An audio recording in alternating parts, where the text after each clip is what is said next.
Hey, what's up guys? It's Eric, and in this lesson I'm going to go over 3 useful musical fills. They're still a lot of fun on the drums to play. They sound super cool by themselves, but you can use these in a musical context. So let's dive in and I'll show you what it's all about.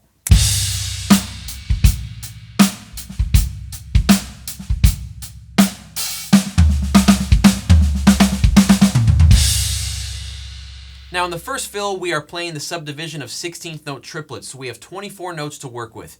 And to make this easy, we're going to break it down in 2 parts. We have a 9-note phrase that we're going to be repeating 2 times, and then we're going to finish off the fill with just 6 notes. So let me show you what that first 9-note phrase looks like.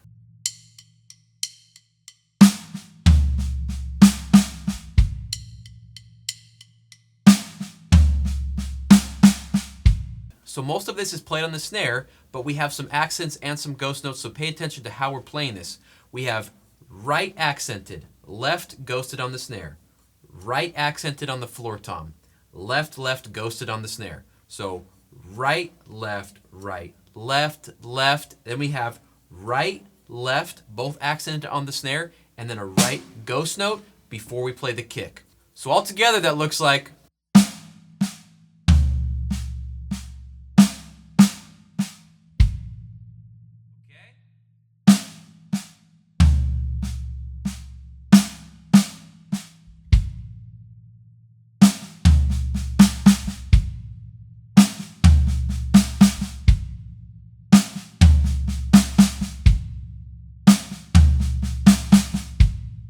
So that's that first 9-note phrase, and you're repeating that 2 times. So now try playing that back to back.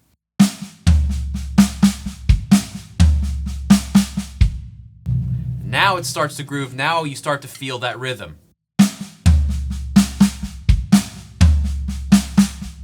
So now after playing that 2 times, all we have is 6 notes left, and the way we're going to finish off the fill with those 6 notes is we're just going to play singles around the snare and the toms. We're going to play 2 notes on the snare, 2 notes on tom, 2 notes on floor, and that looks like this. And then we're going to crash into 1.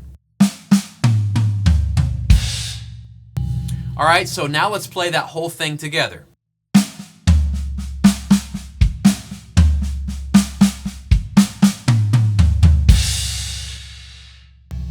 Okay, again.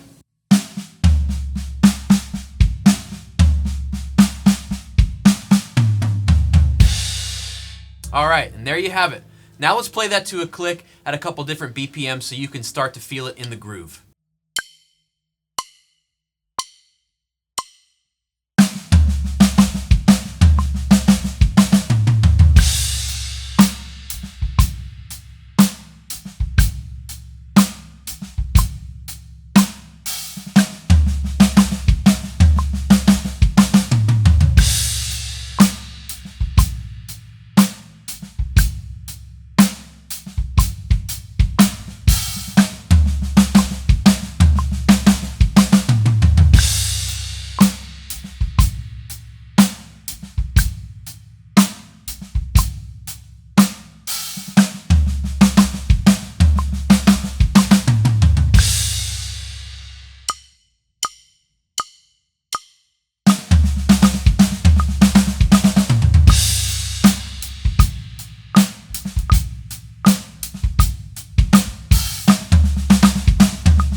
Now one cool thing you can do as you're coming out of the groove going into a fill like that is you can do a little buzz with your left hand just to give it a little extra texture right before you start the fill leading into it.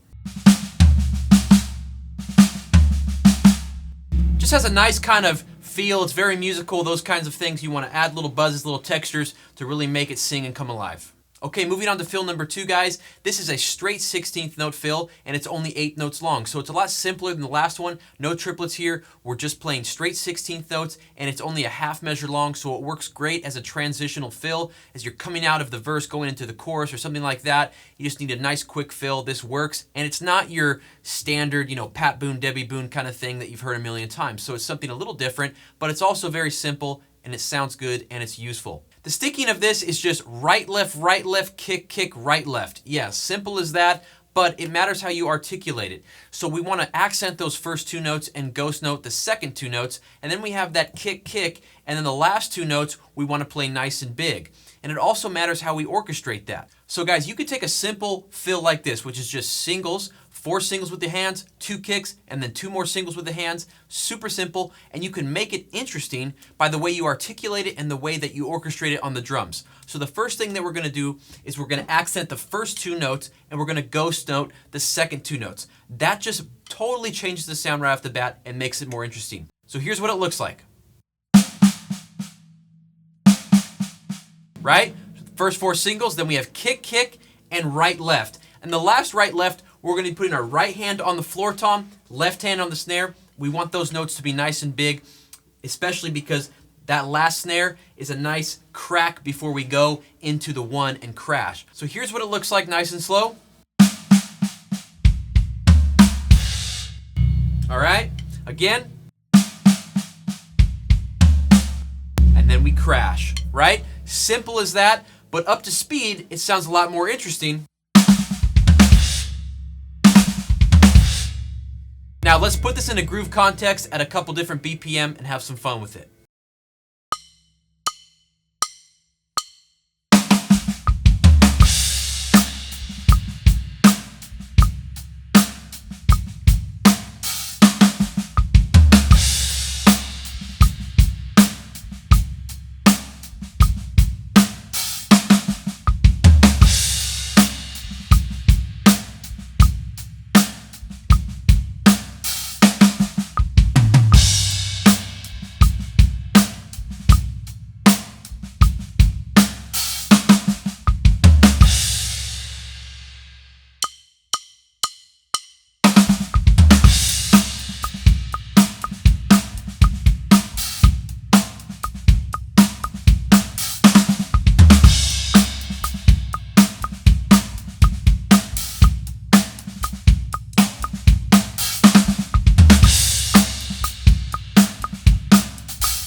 All right, so moving on to fill number 3. This is another 16th note triplet fill. Now the way we're going to play this though is just 12 notes long, so it'd be half a measure. And if you really want to show off and you have more to do, you can also double this. Just repeat the same thing for a full 24 notes. But I'm going to show you the version that I think is the most useful, and that's just that 12 notes. So I love it when fills are just straightforward and simple and they sound good right out of the box, and this is that one for you. So this one, you don't have to worry about changing ghost notes or accents. This is just all the same dynamic level pretty much, and it's more about the orchestration. And if you have the same type of dynamic level, it's going to sound more of like a rolling kind of just triplet feel, which is what we want. Now this fill is basically just singles with some kicks thrown in between those singles. So the whole thing is right, left, kick, kick, right, left. So here's what the first 6 notes look like. Okay, so right on the snare, left on tom 1, right, left on floor, kick, kick.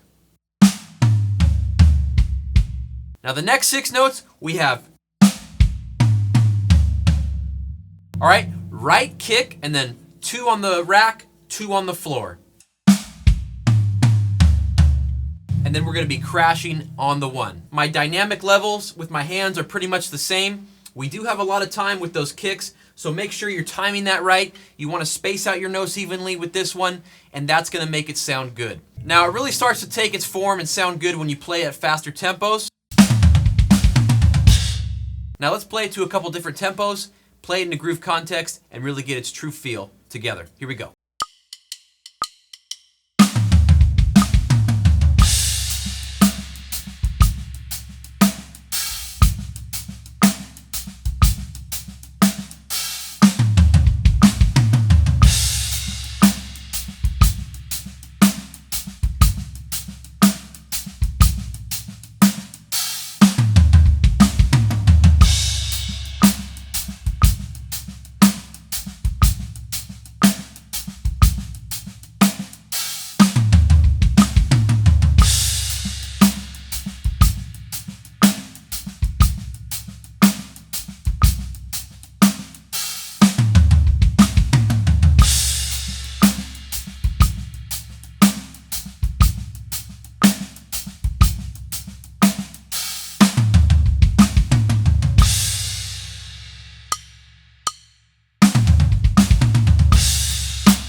right, so now you've played all 3 fills. Now let me ask you a question. What is the one thing all those fills have in common?